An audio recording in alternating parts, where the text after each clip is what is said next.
తీయ తీయగా కొంచెం ఘాటుగా అండ్ చాలా సాఫ్ట్గా టేస్టీగా ఉండే ఈ కార్న్ వడ ఈవినింగ్ స్నాక్స్కి ది బెస్ట్ అని చెప్పొచ్చు.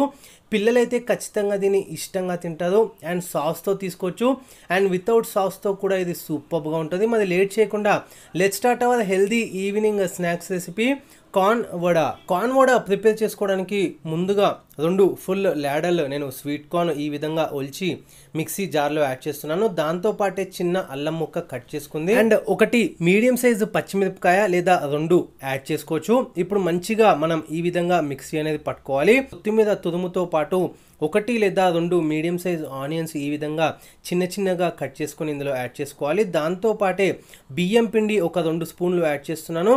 ఉప్పు టేస్ట్కి తగ్గట్టుగా యాడ్ చేస్తున్నాను అండ్ దాంతోపాటే కొద్దిగా జీలకర్ర కూడా ఇందులో యాడ్ చేస్తున్నాను. ఇప్పుడు ఇవన్నీ కూడా బాగా మిక్స్ చేసుకోవాలి.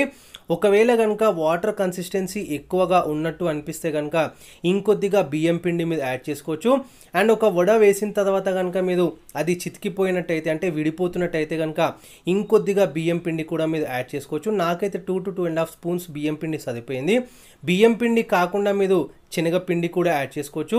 సో మీ టేస్ట్ని బట్టి మీరు మీకు నచ్చిన ఇంగ్రీడియంట్ మీరు యాడ్ చేసుకోవచ్చు. అండ్ ఇంకొకటి మీరు మిక్సీ పట్టేటప్పుడు మరి ఫైన్ పేస్ట్గా కాకుండా కొంచెం బరకగానే మనం మిక్సీ పట్టుకోవాలి. అప్పుడవుతూనే ఆ బైండింగ్ అండ్ ఆ వడ మంచిగా వస్తుందన్నమాట.